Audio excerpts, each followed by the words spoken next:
Deputy Governors for the Children Devolution Conference 2023.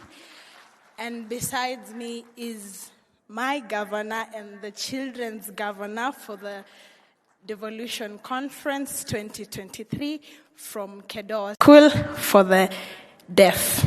Yes. So we are here to present the children's communique for the Devolution Conference 2023. We, the children drawn from 47 counties, gathered for the Children's Devolution Conference 2023 at M-Pesa Foundation Academy in Kiambu. More united than ever in our determination to have our voices heard in the leadership and governance of the country and set the course for a better future for all children in Kenya. To government in improving the lives and ensuring we enjoy our rights as stated in the Constitution of Kenya and other international laws and statuses, in particular the United Nations Convention on the Rights of the Child, UN Children's Devolution Conferences and pronouncements in relation to children's issues, as well as the vision of the Children Act 2022. Noting the need for government and non-governmental stakeholders to make progress to ensure inclusion, including vocational education and promoting lifelong learning opportunities for all resilient, just, and prospering societies. Deeply concerned by the alarming cases of harmful cultural practices and teenage pregnancy, leading to the dropping out of young girls from school. Firmly denouncing all forms of violence against children, be they physical, emotional, sexual, economical, social, cultural, or otherwise. Stressing the need for a robust multi-stakeholders for sustainable development agenda in the country. This will include consolidating efforts, resources, and mainstreaming of child protection agenda in national and county development plans. National government and county governments to take the following concrete steps. On devolution and children's rights. Review all laws and policy to ensure universal access to children's rights, leaving no one behind, especially all pregnant while in school. Establish a Children's Council of Governors comprising of children governors for each of the 47 counties. Provide professional counselors in every school to ensure mental well-being of both the learners and the elderly. Provide medical cover for the learners in primary schools, as it is in the case for learners in secondary schools. Review the Public Finance Management Act 2012, Section 137(1), to provide for Economic Forum CBEF. Replicate the school feeding programs in Mombasa and Nairobi across all counties to ensure access to school by all the learners. Ensure advocacy on safety and security settings so that they enjoy their rights such as access to safe and quality education and healthcare services. Guarantee access to justice for all children and expedition of cases in the justice system involving children. For strengthening of accountability mechanisms to bring perpetrators of violence against children to justice. On child participation in governance, sensitize and popularize the Kenya's Children Assembly as a platform of airing and sharing. Organize sensitization forums for the children on the Children's Act 2020 so that we can understand our rights and obligations. Engage children in charitable children's institutions before the next Children Devolution Conference and share no families will be placed. On inclusivity for all children, through the relevant ministries, develop legal framework to obligate governments to provide accessible infrastructure and services to ensure friendliness of facilities and services. Provide essential personalized services and up-to-date equipment and materials for the learners with disabilities to realize their right to education. This includes, but not limited to, talking calculators, braille machines, chairs, among others. On talent development, devolved the Talanta Hela program to all counties to support talent development. Further, the national government to provide equipment, talent development at the local level. Inclusion of all children in the talent development programs by the private level.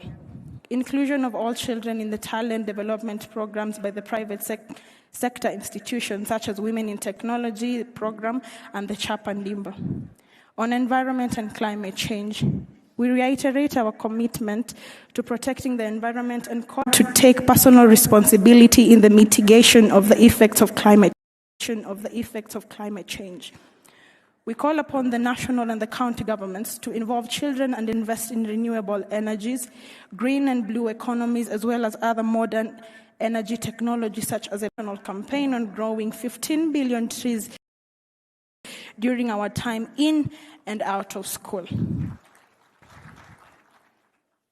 Kenya Institute of Curriculum Development and other relevant stakeholders on integration of climate change education into the curriculum. We remain committed and recognize the need for conveying a unified message from children of Kenya to our leaders, because there is nothing for us. It reiterates that representatives of children should be regularly invited to participate and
Safaricom, we want to really, in a very special way, appreciate the sponsorship. You sponsored the entire Children's Devolution Conference. We are very grateful. Asanteni sana. The remaining speeches are going to be very, very brief because we are running out of time and we want our chief guest to have adequate time to address us. Next on stage, remarks by the Senate Minority Leader, Senator Justice Retired Stewart Madzayo, to come and make his remarks. Karibu sana, Senator.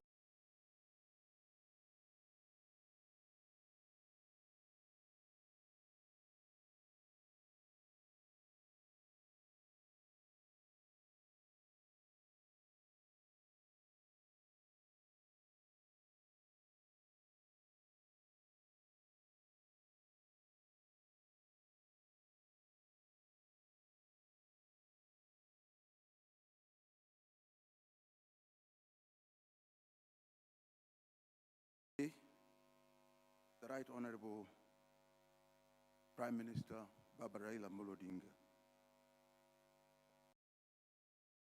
Cabinet Secretaries, His Excellency the Governors, my principals,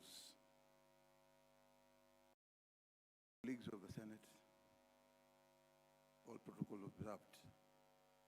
Ladies and gentlemen, a pleasure to be here today to meet and interact with you, honorable members, as we discuss our adequate financing for county governments for efficient services delivery. This meeting is very important as it accords us the opportunity to reflect on the devolution story, having walked the devolution journey for the last 10 years. And I'm glad to be part and parcel of that journey since it started 10 years ago. Let me confess that I'm happy to have the Right Honorable Prime Minister Raila Odinga present as the Chief of Guests today. We know he's the main force behind devolution. Indeed, he is the father of devolution. We owe him a great deal for advocating tirelessly despite facing pushbacks along the way. The last 10 years of devolution have had their fair share of successes. However, concerned by the low rate of absorption of these funds to develop for development purposes. We are all called as leaders to do a better job for our people. And this must philosophy. We should spend the entire allocation on development positively, contribute towards the country's growth and service delivery. Although devolution has brought some success in bringing government closer to Kenyan citizens and advancing development, evidence shows that corruption is a major challenge affecting most county governments. It is indeed my humble appeal that we should expose corruption and fight it out. In conclusion, I want to emphasize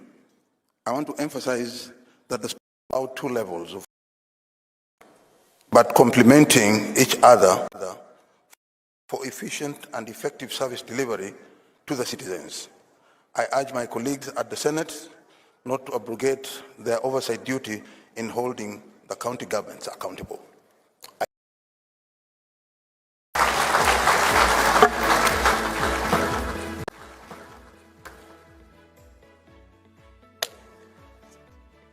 Another round of applause for Minority Leader, Senator Madzayo. Assembly Majority Leader, Honorable Kimani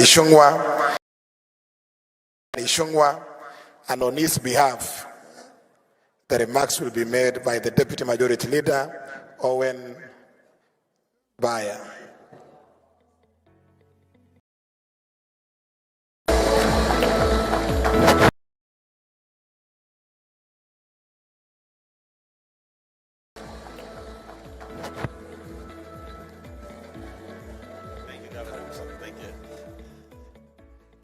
The Right Honorable Raila Odinga, county officials, fellow citizens, ladies and gentlemen, good afternoon. As we gather here today to commemorate a decade of devolution under the theme 10 years of devolution, at the local level, we stand at our nation's journey. Devolution has been a cornerstone of our efforts to bring governance closer to the people, empower our counties, and catalyze economic growth from the grassroots up, that is bottom up. It has enabled the circulation of resources and funds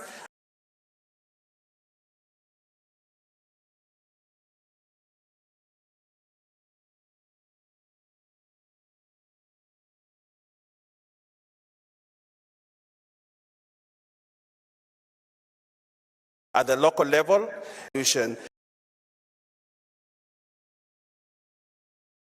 counties before the closure of the financial year. This speaks volumes of the commitment of the national government to the growth and development of our counties. With this significant, better equipped than ever to deliver essential services to the people of Kenya. This achievement underscores the national government's dedication to the welfare of all Kenyans and sets the stage for tangible results. However, this is also a moment that demands greater accountability and transparency from our county leaders. It is imperative that county governors understand that this moment is not an opportunity for mismanagement of or personal enrichment. It is a moment to channel resources towards the development of our regions and the empowerment of our citizens. This is not instead, it is a time for governors to uphold the trust that the people have placed in them, to prioritize the needs of their constituents, and to serve with integrity and purpose. Ladies and gentlemen, government has shown its commitment to empowering counties. We must also address the need for a balanced system of checks and balances at the local level. Just as our national parliament operates from the budget, it is time to extend a similar level of independence to our county assemblies. The initiative to grant county assemblies towards the oversight role and ensuring that they can fulfill their mandate without fear or favor. By granting county assemblies financial independence, we empower them to exercise their oversight functions in a robust. This independence will enable them to hold the county executives accountable, for their actions without succumbing to undue pressure or intimidation. Transparent governance is upheld, and where the people's interests are truly served. Ladies and gentlemen, even as we celebrate our shadows that dim our progress, it is with a sense of urgency and address the issues of stalled projects, and responsibility that we must address the issues of stalled projects and underutilized county projects. Billions of shillings have been poured into initiatives that should have propelled our counties towards prosperity, only to find that these projects are abandoned, incomplete, or worse yet, vandalized because we have a change of a governor. This is a stark reminder that we cannot rest our laurels. We must take action to rectify these shortcomings. The 2021-2022 audit report by the Auditor General paints a concerning picture. We have seen counties spend significant sums of taxpayers' money on projects that lie dormant, lacking the transformative impact they are designed to deliver. These resources could have been directed towards initiatives that truly uplift the lives of our people and drive holistic development. This situation, ladies and gentlemen, is untenable and calls for a collective effort to reverse the tide of waste and management. Further, the scourge of divisive and personalized politics casts a dark cloud over our development endeavors. The rise of white elephant projects, coupled with the unfortunate practice of abandoning projects due to changing political leadership, serves as a painful reminder of how personal agendas can outweigh the needs of our citizens. We must acknowledge that these actions undermine the very essence of a devolution, the essence that places our counties at the heart of economic growth and empowerment. Let us be clear, it is not about who initiated these projects, but about the impact they can have on the lives of our people.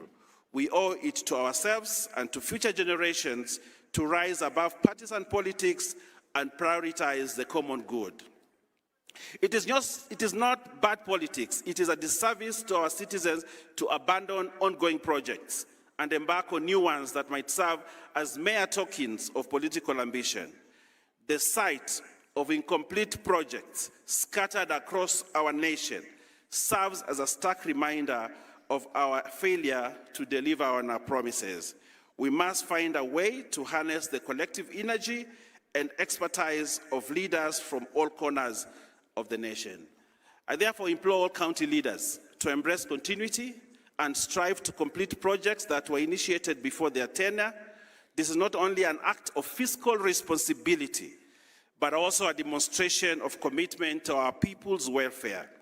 By ensuring that projects we start are seen through to completion, we uphold the true spirit of devolution and ensure that the hard-earned money of our taxpayer is put to its intended use.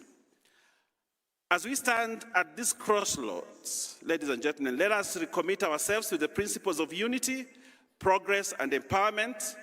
Let us transcend the barriers of political divides and be remembered as leaders who put the needs of our people first.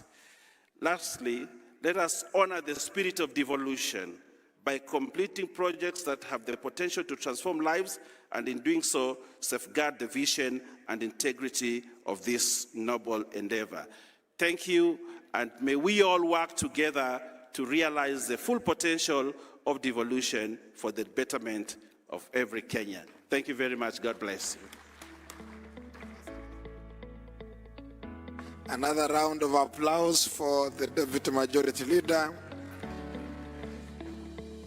On behalf of the Speaker, Amason Jaffa Kingi, Speaker of the Senate, we have Senator Veronica Maina, member of the Speaker's panel, to make the remarks on behalf of the Speaker of the Senate. Karibu sana, Senator Veronica Maina.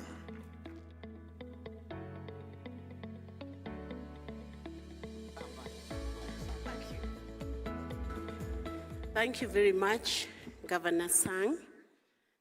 Our chief guest for today, Right Honorable Raila Odinga, former Prime Minister, Your Excellency Governor Anne Waiguru, Chairperson, Council of Governors, Your Excellency Governor Jonathan B., Host Governor Uasin Gishu County, all senators and members of Parliament present, our Honorable Speaker of National Assembly, all governors present, cabinet secretaries and PSs present, Honorable Speakers of County Assemblies, Honorable members of the County Assemblies, members of the diplomatic corps, representatives of development partners and agencies, distinguished guests, ladies and gentlemen, good afternoon.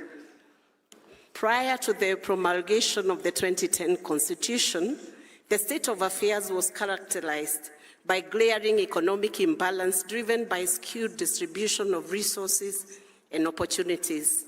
This resulted in the exclusion and marginalization of some parts of the country and undermined our desire to remain one great united nation. The Constitution of Kenya 2010 was therefore the culmination of a long quest for reforms to negotiate the social contract by the Kenyan people. The concept of devolution was among the most prominent features that enticed the majority of Kenyans to back it in the national referendum held that same year. Distinguished guests, ladies and gentlemen, there is no doubt, therefore, that the purpose and the ultimate goals of devolution were to spur and accelerate Kenya's socio-economic transformation from the grassroots to ultimately make it competitive at the global stage. In the present political dispensation, this dovetails with the Kenya Kwanza manifesto of the bottom-up economic transformation agenda, Better 2022 to 2027, whose core vision is to uplift the lives of ordinary Kenyans. I am confident that this noble intention will yield great results as county governments play a significant role in their niche as framed by the 5 pillars of our economic transformation agenda, namely agriculture, micro, small and medium enterprises, housing and settlement, healthcare, digital highway, and creative economy. Dear delegates, ladies and gentlemen, as a country, we take pride in the fact that although we face daunting challenges in our 10-year devolution journey, we have countless success stories that should serve to inspire and motivate us to redouble our efforts. Dividends of devolution are now notable and conspicuous, with massive improvements in road networks, infrastructure in our healthcare system, modern stadiums, markets for fresh market produce, and more business and employment opportunities created for Kenyans. While we applaud these commendable achievements, we continue to face a myriad of challenges that have undermined the full potential of our devolved units. Article 175B of the Constitution envisages availability of adequate funds as a key pillar of the endeavor by devolved units to govern themselves and render services to Kenyans. To this extent, it is anticipated that both the national government and county governments would work in concert to establish reliable sources for revenue for the implementation of devolution. However, ladies and gentlemen, as we are all aware, counties have largely, if not completely, relied on exchequer disbursements for their survival. On-source revenue as a financial lifeline for counties still remains a mirage. Yet, it is on-source revenue that promises to guarantee the ultimate financial liberty and autonomy that devolved units so much crave for, and which are all certain would make devolution sustainable. This is the scenario we should now confront and seek to change. We need a paradigm shift in the way we perceive funding models for the counties and the role of on-source revenue in attainment of the goals and objectives of devolution. As the sub-theme of today's engagement in this conference outlines, namely resourcing devolution for service delivery, we must now boldly interrogate the approaches deployed in the last 1 decade in financing our devolved sectors and be ready to embrace new ones that guarantee sustainability and adequacy. The next phase of devolution should accord itself the target of transforming own-source revenue to be the primary artery for county financing and exchequer funding, the secondary one. In my view, this is what should now constitute the crux of deliberations and collaborative engagements between county governments, the national government, and development partners. Undeniably, this will occasion the need to enhance capacity of devolved units, both in terms of available infrastructure and human resource needed to undertake this task. As I conclude, ladies and gentlemen, I wish to reiterate that as the Senate of the Republic of Kenya, we are fully committed to supporting the transformation through necessary legislative interventions and the requisite legal framework. And if I would want to bring this to your attention, Senate Devolution Committee has already recommended some amendments to be moved, recognizing county assemblies forum in law and delivering financial autonomy to county assemblies for better and effective oversight.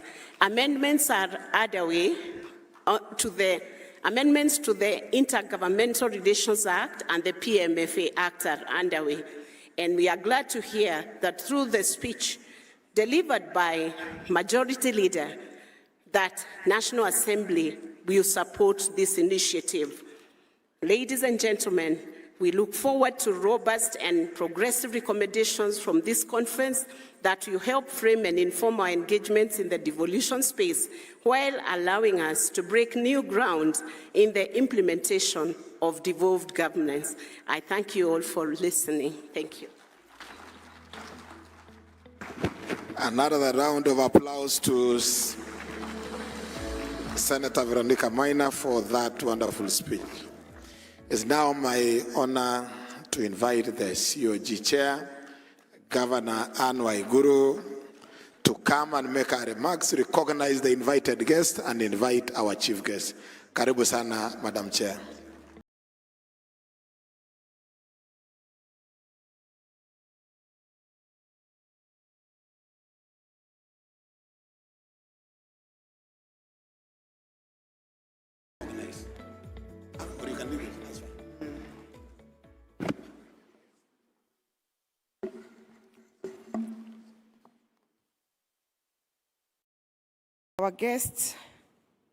Our chief guest today, Your Excellency, Right Honorable Raila Odinga, former Prime Minister,